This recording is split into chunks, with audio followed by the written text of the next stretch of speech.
This is Mitch, and welcome to the Real Estate Investor Summit podcast. I'm here with Patrick Martin, but we'll just call him Coach Pat because he got the name a long time ago, kind of stuck. He was coaching wrestling and soccer with the kids, and he's just been known as Coach Pat for, I don't know, since we can remember. So, Coach Pat, how you doing today?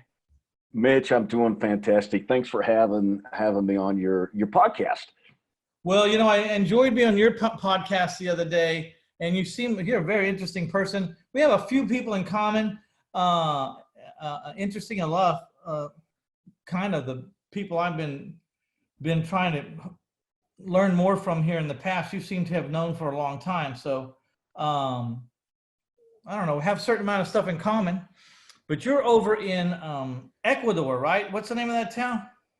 Well, when it's the rainy season, we actually moved to the mountain city of Cuenca, and which we pretty much get sunshine every day. Like right now, it's beautiful and gorgeous. And then during the sunny season at the beach, we head back to the beach in a little town called Olón, O-L-O-N. It's a little surf community, and I like to surf. I like to scuba dive and jog on the beach and play soccer. I still compete and play on a couple of men's teams here, and I love it. It's a great lifestyle, man. Well, so is this more for unplugging reasons, or is this more for tax reasons, or a little of both? Well, it's for unplugging. My wife and I, about 3 years ago, we decided, we came here on vacation and fell in love with it and helped out at an orphanage, and now we have a foundation that we started that provides free medical services for the refugees, the Venezuelan refugees here, and also opening up a cafe and the proceeds of the cafe go towards the free services that we have. So we came down, and really God just spoke to our hearts and said, what kind of impact are we having in the States? Yeah, we're doing real estate. My wife is a holistic doctor of nutrition. And, you know, our kids are kind of going their way. We all have our cars. And, you know, God got a hold of our hearts and said, why don't you go there to make an impact? Because you're not making one up here. And so we sold everything, sold the Porsche, sold the BMW, sold everything, downsized to 2 suitcases, a backpack, a dive bag. And now we came down and we said, okay, God, what do you want us to do? So we do our businesses online and we give back. And so living life unplugged means for us being minimalist, not having all the stuff, because the stuff really had us. You know, the cars, the big homes, the swim pools, all that stuff had us. And, you know, we thought, well, we had it. But really, we live life unplugged, and that freedom to pick up and you're like, okay, hey, we're going to go to the beach and live at the beach here. We're going in another month. We'll be there for 3 months. And then we'll come back here to Cuenca. So it's being able to unplug at a moment's notice and go where we want to go, where we feel God's leading us, and being able to give back to those things we're passionate about.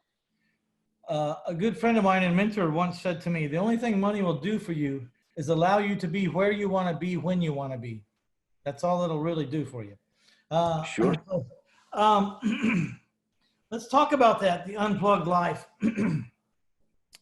And also, before I forget, is there a link or someplace someone can go if they want to donate to your cause? Sure. We have a 501c3. It's called His Mission of Love. And you can find it at our website called themartinsunplugged.com. And there's a give tab there. And again, it's the Martins is plural, themartinsunplugged.com. Okay, I'm writing it down because I'm going to repeat it. So it's themartinsunplugged.com, themartinsunplugged.com. Okay, so we'll address that. But if you guys want to help the Martins cause down there, then send a donation. It's a 503c. I'm sure they'll send you your paper so you can get your deduction. And it's His Mission of Love at themartinsunplugged.com. There you go. How's that? Yeah, it's not His Mission of Plug at themartinsunplugged.com. It's just themartinsunplugged.com, and go find the gift tab. And please, thank you. And yeah.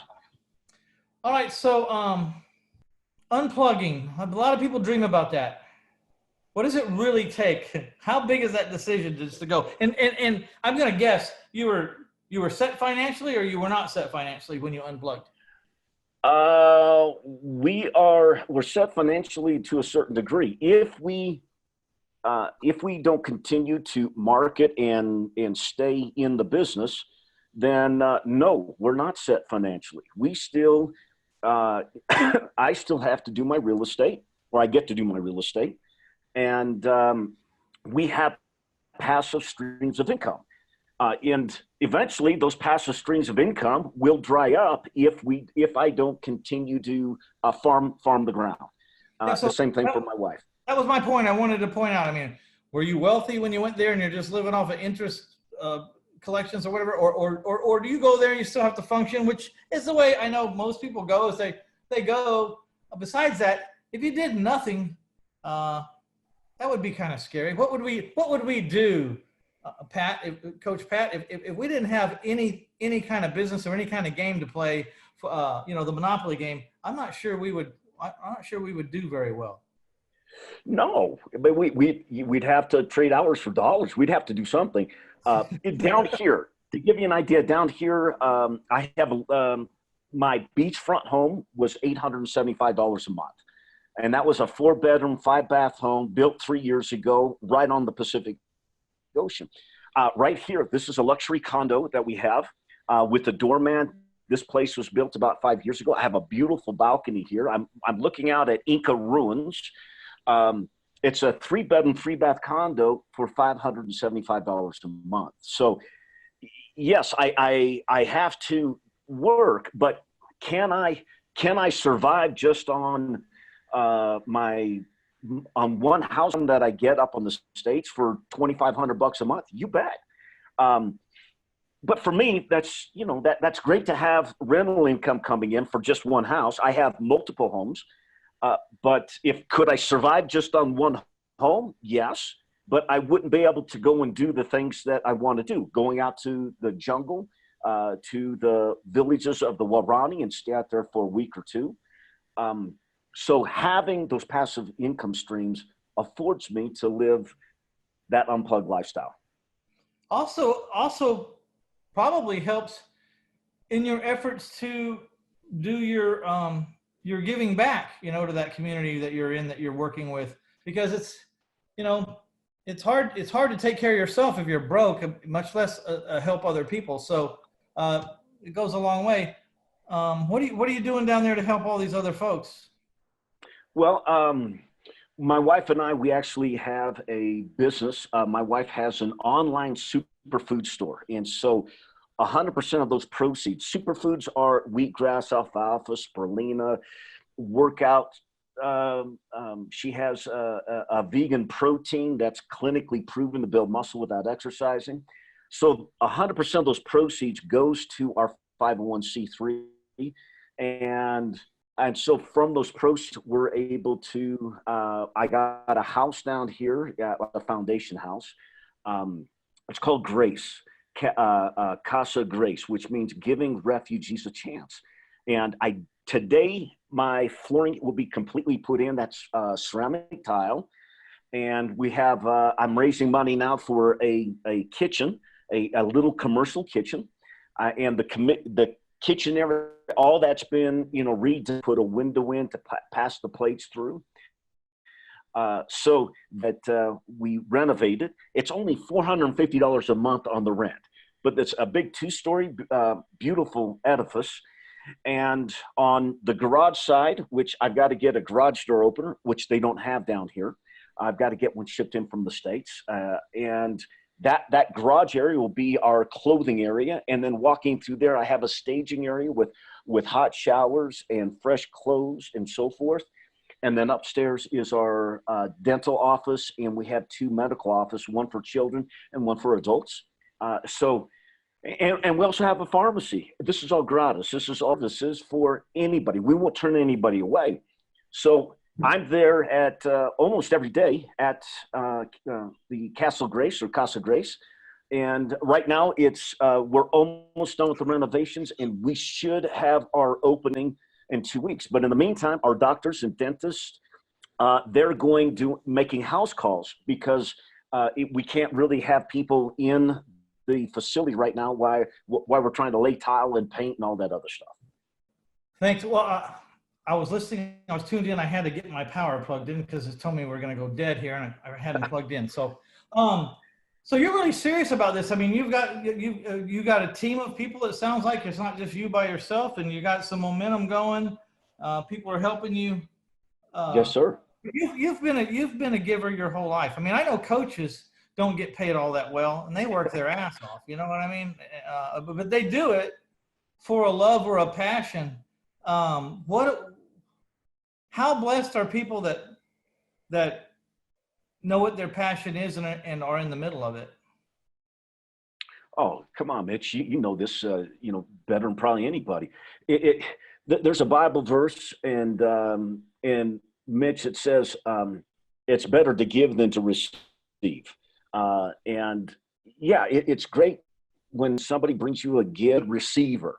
But you know what? You have to be an excellent receiver, but I think you also have to be an excellent giver as well. And when you see somebody that has a need, like I got little ones. We got little guys, from little babies to, little guys that I get to kick the ball around with and put food in front of their face, little bowls of soup and bread and sandwiches. And I get to serve them. I actually get to bring the plate to them, and I get to sit down and talk with these little guys in Spanish and just love on them. And I'm telling you what, Mitch, when we've done, you've done 2,000 plus deals. And yeah, the first deals that you start make a profit, you flip it, everything goes. I've had some multiple six-figure flips, and those are great deals. But I'm telling you what, when it's all said and done, the greatest joy I have is when I get to, when God's blessed us with the finances to give back, and I get to actually sit down with some people and make an impact. One of my guys that I was feeding him and his family and giving them some food, some soup and sandwiches and juice and bananas. And his name is Saul, and Saul in English, but Saul. Mitch, this guy probably weighed about $120, 120 pounds. And it looked like his arms were like really skinny. His eyes were sunken in, and escaping Venezuela with his clothes on his back, 2 kids and a wife. This young guy, he's like 26, 27 years old. Mitch, the guy, you take somebody that's dropped 25, 30 pounds, and he's looking terrible. And here, my wife, we was able to get the mom baby formula. And I was able to take Saul out on the soccer field, on the La Cancha, and play some indoor soccer with. He didn't have the $2 to pay for playing soccer. And here I get to go out and I stay in shape. I play 2 or 3 times a week. And Mitch, it's like taking somebody hunting for the first time, and they get that first kill, and they're just overjoyed. I'm taking Saul out for $2 to kick the ball around, to do something he's passionate about and he loves to play. Soccer, football down here, it's a religion, and they love to play. And so, yeah, we can do deals, but what's the purpose of doing business? The purpose for me is, we can make a bunch of money, but if we don't give back, if I don't take the opportunity to give back, then, I can be sitting in Florida on the beach, sipping Mai Tais, whatever it is, and doing nothing and just being greedy. For me, I don't think that's why God put us here and put you here, Mitch. Yeah, well, very well said. You actually are inspiring probably a lot of people. You're inspiring me. You always got to there's got to be a higher reason after a while. Money's not enough. Money's just money. And I know when you don't have money, it's cliche. Money doesn't buy happiness or whatever. And I know that's cliche. And you've got to really address that. If you don't have enough money, then you need to address that and get a handle on it. But if you're fortunate enough to go out and get like way more than you ever needed or expected, then you find out really soon that more of it doesn't do that much. It's not exponential. It doesn't do that much more for you. And there's other things to do or other rewards. I'm coaching probably for the same reason you coach. I want to be on a winning team and help some people change, their outlook on life or the way life is happening. And so consequently, I everyone very hard to figure out if I want them on the team or not, because it's too easy to get on a losing team. I'm trying to find someone that I can really help cross over the mountain. You know what I mean? Like, I don't want to take on to someone that I'm going to have to carry back down the mountain. But I don't want to get halfway up and have to carry them down. I want to find someone that we can get over the top and get where we're supposed to go, And so, you bet. And I'm sorry, what's your wife's name again? My wife is Doreen. Doreen. And Doreen. Is she there today? She is not. And forgive me. She had. We also manage, and so we love doing business, and so my daughter and her, they are taking care of. They're taking care of our Airbnb, which is in our same building, and we had somebody that got it booked, and so. How challenging is it sometimes to do business from these places? I mean, is the internet a challenge, or do you just have good internet there? Here in Cuenca, we have fiber optic. It's high speed and it's the best. It's even better in the States. But out to the beach is very, very challenging. Our internet is cable, and we have a saying, tranquilo, gringo. If it doesn't work, it doesn't work. Then we have to not get upset and like, oh my God, I'm going to lose sales. It's, oh, I missed this. It's, hey, we've learned the flow, and there must be a reason. If the internet goes out or the power goes out for an afternoon or for a day or whenever in the middle of a meeting or a webinar or whatever we're doing, we just flow, because really it's out of our control. But what's not out of our control is how we respond to it. And if we make the best of it instead of the worst of it, I think that's the key. So what did you say? Tranquilo, gringo? Tranquilo. In other words, hey, gringo, relax. It's going to be fine. I know. So yeah. I wrote a song. I mean, I've been a songwriter for like 40 years. I'm going to get good at it any day. But apparently in 2005, which is almost too long to talk about, I wrote a song called Hey, David, Who's That Gringo? And it won crossover song of the year. And I think the main reason it was because all the Hispanos could use the word gringo, which is politically or incorrect, right? I mean, you're not really. It's kind of a dirty word, or but they could use it because it was in the song, it was in the chorus, and so they could sing gringo all they wanted to. And so when you said tranquilo gringo, I thought, well, there's another song just waiting to happen right there. Yeah, tranquilo gringo. Well. Mitch, down here, gringo's not a bad word. We even have in Cuenca, they even have Gringolandia. We've got 25,000 expats that are here. So it's, down here, it's not offensive. Yeah. So let me ask you this. Are the expats, do you mingle pretty much with the expats? Or are you really just kind of in among the native people? I tell you what, lots of the expats here are financial refugees. And so they drink a lot of beer, cheap beer, and they gossip, chisme. And so it's cerveza and chisme. And you know what? I don't like to hang out with that crowd. And they're older. They don't go to the gym. They're not on the soccer field. And for me, I use that as a ministry. The C-level professional team here, the owner's a friend of mine. We play together. And when they're in season, in session, I actually go to the game and I get to pray with the guys beforehand. And it's a simple, short prayer, but I'll give them a scripture like, do you not know that those who run in a race all run, but only one receives a prize? Run in such a way that you might win. The Apostle Paul wrote that. Maybe someplace in Corinthians. I don't know where it is. But are you a minister? Are you a minister by any chance? Yeah, I've been a pastor for 30 some years. My last church that I was employed with, and I've been unemployable for over 20 years. But the last church right about 18 years. I don't want to lie here. So 18 years ago, I was no longer employable. And have you ever heard of Bishop T.D. Jakes up in Dallas? Yeah, I have. I was one of his pastors. I was the street pastor of the homeless there for 8 years.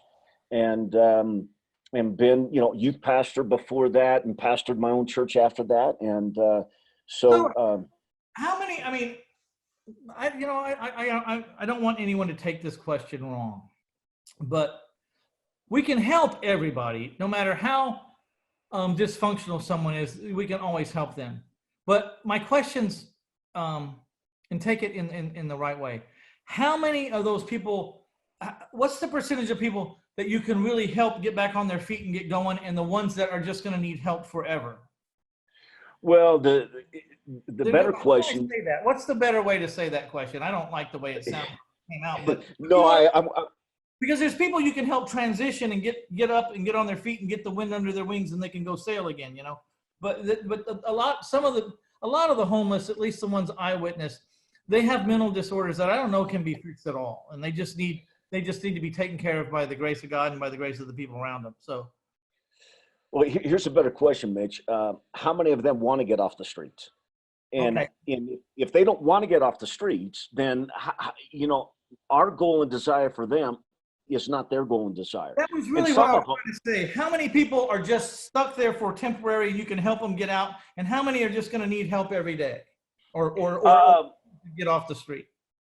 I would say over 50% of them, in my experience, they're okay. They don't mind staying on the streets. They want to live there because they don't have any responsibilities other than to take care of themselves. It's kind of selfish. They can do a little bit, do some drugs. They can hold a sign, and it's called hanging a sign, so they can get some donations. People giving them money on the streets, so they can go get a pack of smokes and get a beer, get some wine, get a bottle of tequila or whatever, and they can crash. They've got their favorite places under a bridge, a loading dock, even up into the big billboard signs that are up. One of my guys he figured out a way he could climb up there, and he called his condo in the sky, and it was safe. Nobody bothered him, and he slept up in that area, and it was protected, and nobody saw him up there. And it's one way. If the weather's nice, I call it being a Boy Scout. They can go out and be a Boy Scout and live outside and survive outside, and they have zero responsibilities, nothing. They don't have a job. You don't need any People bills. can come. Yeah, people can come and give them clothes, give them foods. They know where they can take showers and so forth, and they can get by. And it might be for a season, and for others, it might be just temporary. But a lot of them do have the mental issues and so forth. So you help the ones you can, and the guy today that may not be ready, he might be ready 6 months down the road. So yeah, I was able to help guys get to the place to get ready to transition, to get off the streets and into their own apartment, or in getting a job. So I helped a lot of guys get jobs. And not just with at the church, we had a beauty shop and a barber shop, hot showers, hot food, good food. I got Starbucks to sponsor me in the morning, and then we prepared a nice, beautiful chicken or Cornish game hens and cornbread and good stuff. I hated that the church administration would tell me, "Hey, here's some bologna and some white bread. I'm making some sandwiches," and tell me, "God bless you." While on the other side of the church, they had a cafeteria serving amazing food. And I'm like, no. So I raised the money to serve an amazing breakfast and Starbucks and an amazing lunch. And then I still took the sack lunch that the church gave me, and I gave that to them to take it back with them. Yeah, well, there you go. Um, who are some of your biggest donors, or do you have any big donors? I don't. Uh, Mostly, it sounds like you're kind of bootstrapping it because you actually started a restaurant just so you could fund some of this stuff. yeah, it's called Cielo di Cafe, or a cup of heaven. And the cafe, we're not even up and running. My daughter, Hannah, managed a cafe in the surf town for 2 years while we lived out at the beach. And so she's got some amazing recipes and so forth. And so my daughter, Hannah, she's going to head up the little cafe. We're going to serve breakfast and lunch, and probably close it at 2 or 3 o'clock in the afternoon. And the proceeds from the restaurant will go to help fund the free services. Will any of the homeless people help you there? Oh, absolutely. I've got guys that are helping me right now. I'm paying one guy, a day's wage down here is $15 a day. So I'm paying a guy $20 a day, and he's painting for me and helping out. I do have other guys that come and volunteer, but I feel like if they volunteer, I need to feed them. I got to put, I got to do something to help them. So what kind of deals are you doing how are you making a living from afar? A couple of things. I do have a real estate course, and I just finished it, and it's called Pre-Foreclosure Cash Cows. And so with that, it's very simple. We go and I find online, and I can do this from anywhere. I can do it from here in Ecuador, or at the beach in Florida, or in the mountains, Sandpoint, Idaho, at Schweitzer ski area. It doesn't matter where I'm, if I've got internet. And so I skip, trace, and track down homes that are vacant in pre-foreclosure, and which the homeowner basically, Mitch, has walked away, given up, and they're going to let the banks walk over the top of them without putting up a fight. They don't have the money to hire an attorney. And the process from when they quit paying on the mortgage for whatever reason, a divorce or health issues or whatever, it's months and sometimes years if they don't do a thing. Or if they don't hire an attorney to jam up the foreclosure process or negotiate on their behalf. So we find these vacant properties, put them under contract, and our contract, my $10 binder fee, in most cases, in California, it's $100. My $10 binder fee in my contract gives me equitable interest in the property, so I don't have to be a realtor or mortgage or a broker to be able to manage the property and put a tenant in that property. And so we create a passive income stream, full disclaimers and disclosures. I'm not an attorney. I don't give legal advice. And we disclose to the tenant that we're doing foreclosure defense, and we give them a deal, not on the price of the rental. I can actually get a little bit more, but I let them in for first and last. So they don't have to have first, last, and security up front to get in. And we basically jam up the foreclosure process for years. And the benefit to that tenant, if the tenant's the lucky one that is in the house when the property is lost to the foreclosure auction one day, then the bank is going to pay them cash for keys. And as a rule of thumb, they can get equivalent to first class and security. So if they're renting the house out for $2,000 a month, as a rule of thumb, the bank will give them about $6,000, $6,000, maybe a little bit more, and 90 days rent free. Now, the benefit to the homeowner is we profit share with the homeowner. We can't take advantage of the homeowner. The homeowner can never be out a dime, one pocket. So morally, legally, and ethically, we can put some cash in the homeowner's pocket over thousands of dollars over the next 2, 3, 4, 5 years. We can provide a good deal for the tenant. We can also make a passive income stream as well. And we're cleaning up the property and maintaining the property so it benefits the neighborhood. And I don't feel bad about the banks, Mitch, because the banks have been made whole. They've cashed in on private mortgage insurance. And for every mortgage that's put into a trust, which is put into another trust, each one of those trusts have what's called credit default insurance.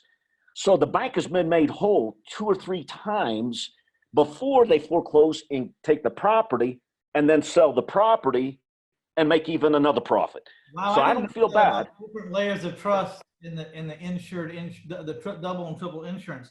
Very good point. So you have a giveaway. You have a video series on how to unplug, de-stress, and live your wildest dreams. Your wildest dreams. I want you to go to REInvestorSummit.com/unplugged. That's UNPLUGGED, unplugged. And I want you to go there. Also, if you go to REInvestorSummit.com/unplugged, you can learn about the courses, this course that Coach Pat's talking about.